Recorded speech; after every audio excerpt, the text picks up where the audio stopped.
Selamat pagi sahabat petani Indonesia. Apa kabarnya hari ini? Semoga semua dalam keadaan sehat walafiat ya. Sahabat, hari ini saya akan membahas tentang 4 kesalahan fatal ya teman-teman dalam memelihara atau merawat tanaman hias. Ya, ada 4 kesalahan yang sering sekali dilakukan teman-teman, terutama untuk pemula ya, sahabat pemula yang baru belajar untuk memelihara tanaman hias. Yang pertama, kesalahan pertama adalah kesalahan penempatan. Jadi tanaman hias itu secara garis besar kita bisa bagi menjadi 2 sahabat ya. Tanaman hias outdoor seperti jenisnya ini yang ada di video saat ini, ada buah-buahan, ya ada pucuk merah seperti ini, ada lidah buaya, kaktus dan sebagainya. Itu termasuk tanaman outdoor. Jadi tanaman yang butuh sinar full, ya, sinar matahari, ya seperti palem-palem ya. Ini termasuk tanaman outdoor. Dan ada juga tanaman yang indoor. Jadi tanaman yang butuh naungan, tanaman yang tidak boleh terkena sinar matahari full ya, seperti suplir jenis Platycerium seperti ini. Selanjutnya ada Philodendron, ada Monstera. Semua itu tanaman teduh atau tanaman yang sebaiknya sahabat taruh di bawah pohon ataupun di bawah naungan paranet seperti di kebun saya ini ya. Jenis anggrek juga sebagian besar termasuk tanaman indoor.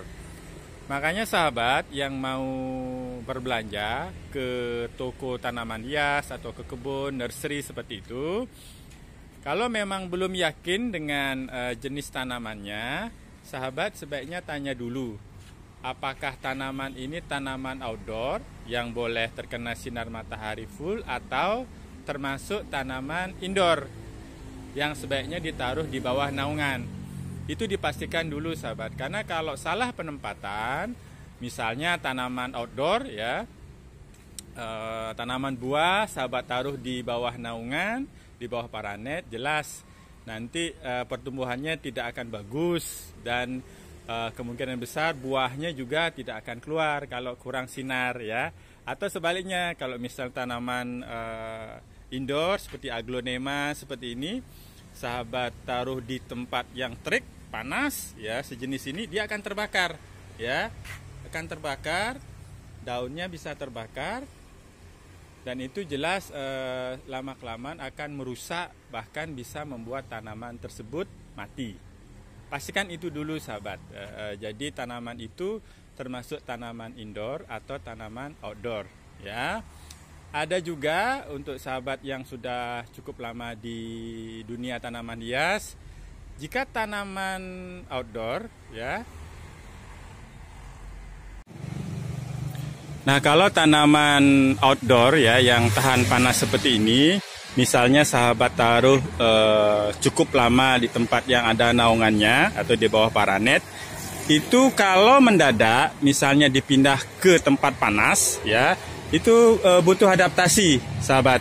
Jadi seringkali contoh seperti tanaman buah ya, saya ada tanaman beet cherry ini, misalnya kita taruh di tempat yang teduh dalam waktu yang cukup lama, setelah itu kita bawa keluar, terkena sinar matahari full, itu biasanya daunnya ini akan gosong, kecoklat-coklatan ya. Itu yang sahabat harus pahami ya, walaupun dia tanaman outdoor ya, walaupun tanaman yang tahan panas, tapi kalau sudah terlanjur kita taruh di tempat yang teduh, itu juga butuh adaptasi ya. Itu yang pertama, pastikan jenis tanamannya, apakah tanaman outdoor, apakah tanaman indoor, atau ada juga yang mungkin tanaman yang bisa terkena sinar matahari pagi jam 7 sampai jam 10 seperti itu ya. Itu untuk intensitas cahaya. Kesalahan pertama, kesalahan penempatan. Ya, kesalahan kedua yang sering dilakukan oleh pecinta tanaman hias terutama yang pemula adalah intensitas penyiraman. Nah, tanaman itu butuh air yang pas, sahabat, bukan air yang berlebih. Pengalaman saya malah lebih sulit untuk mengembalikan tanaman yang sakit atau tanaman yang tidak sehat karena kelebihan air daripada tanaman yang tidak sehat atau layu karena kekurangan air. Itu lebih mudah untuk mengembalikan, misalnya tanaman itu kering, lama kita tidak siram. Itu lebih mudah untuk mengembalikan kesehatannya, tinggal disiram, kasih pupuk sedikit, itu dia bisa kembali. Cuma tanaman yang terlanjur misalnya kebanyakan air, itu busuk, itu sulit sekali untuk menyembuhkannya. Ya, pastikan sahabat untuk intensitas penyiramannya diatur. Mana tanaman yang butuh air yang banyak, mana tanaman yang sudah cukup airnya, seperti itu. Dan itu juga disesuaikan dengan tempatnya. Jadi kalau tanaman outdoor biasanya karena terkena sinar matahari lebih banyak butuh air daripada tanaman indoor. Ya. Selanjutnya ada tanaman yang jenis aglonema, ya. Itu jangan terlalu banyak air. Karena kalau terlalu banyak air disiram setiap hari itu bisa lonyot. Nah, bisa ini ya jenis-jenis aglonema seperti ini. Itu kalau terlalu banyak air batangnya akan busuk. Sejenis ini juga Platycerium. Nah, penyiramannya harus pas. Kalau di tempat saya ini 2-3 hari Platycerium ini baru saya siram. Nah, kalau sudah sehat nggak apa-apa, sahabat. Tapi kalau tanamannya baru ditanam atau baru pindah seperti itu, terlalu banyak air seperti ini jadinya. Ini bahaya, sudah agak dorman ini, sudah hitam kebanyakan air. Karena kemarin intensitas hujannya sempat cukup banyak di sini. Jadi yang kedua adalah kesalahannya intensitas penyiramannya yang terlalu banyak. Karena identik tanaman harus sering disiram, tidak seperti itu, sahabat. Disesuaikan dengan kebutuhan tanaman. Kesalahan yang ketiga yang sering dilakukan adalah kesalahan pemilihan media. Nah, jangan disamakan pemilihan media untuk tanaman buah dengan tanaman hias. Ya, kalau tanaman buah itu usahakan nanti sahabat isi pupuk ya, kohe, kambing, sapi seperti itu, karena butuh nutrisi yang banyak karena dia ada buahnya. Nah, tapi kalau tanaman hias kan tidak. Selanjutnya adalah porositas. Mana tanaman yang butuh poros seperti aglonema itu butuh yang media yang poros, mana yang tanaman yang butuh lebih banyak tanah. Itu mesti dipelajari, sahabat. Saya sudah buat beberapa video untuk media tanam dan itu berbeda-beda. Setiap tanaman nanti disesuaikan ya media tanamnya. Apakah butuh kohe, apa tidak, apa sebaiknya ditambahkan sekam mentah, sekam bakar, seperti itu. Pemilihan media, kesalahan pemilihan media. Ini juga termasuk, saya masukkan juga pot ya.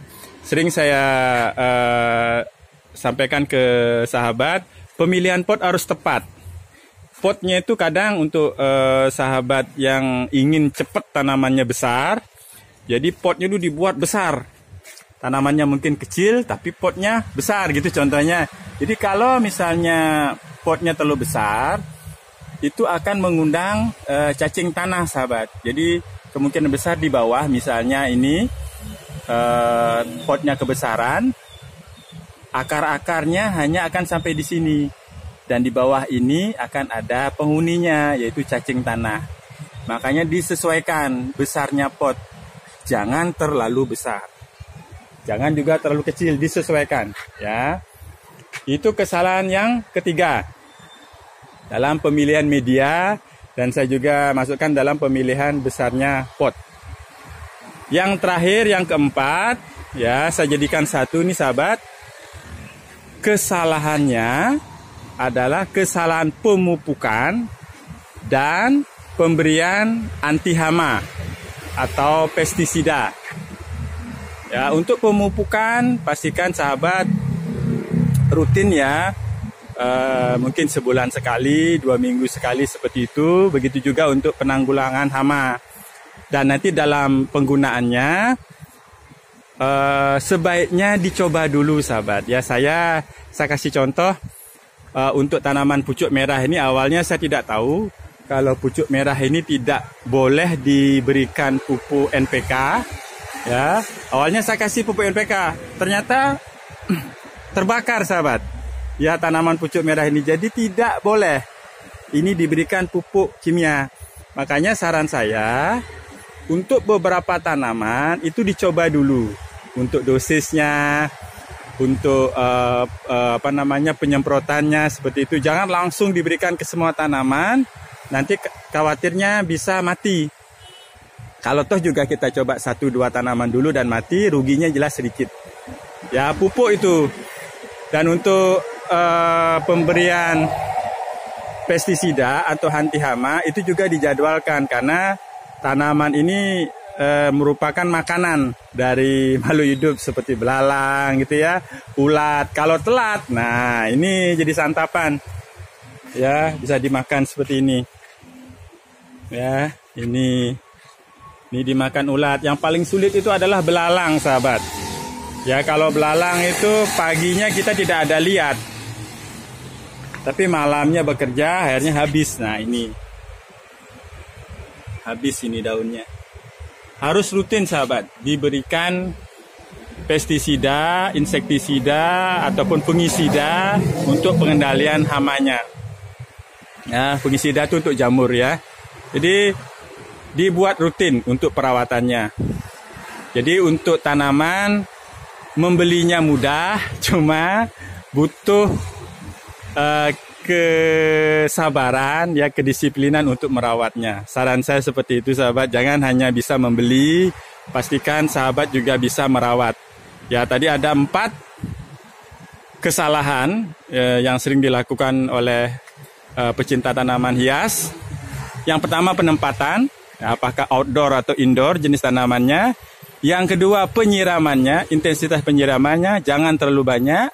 Ya, jangan juga kurang. Lebih baik, kalau menurut saya, lebih baik kekurangan air daripada kelebihan air. Pengembaliannya untuk menjadi sehat itu lebih mudah kalau kekurangan air daripada kalau tanaman itu sudah busuk, sulit sekali untuk mengembalikannya menjadi sehat. Yang ketiga, media. Ya, media pastikan nutrisinya. Kalau tanaman buah diisi kohe, kalau tanaman hias tidak usah, porositasnya seperti itu disesuaikan dengan jenis tanamannya. Yang keempat itu adalah pemupukan yang rutin.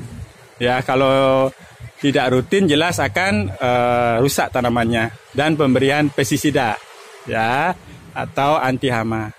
Baik, demikian sahabat petani Indonesia untuk video kali ini, semoga bermanfaat. Pastikan sahabat yang belum subscribe bisa subscribe channel Sahabat Petani untuk mendapatkan info-info selanjutnya tentang dunia pertanian. Sampai jumpa di video selanjutnya. Selamat pagi.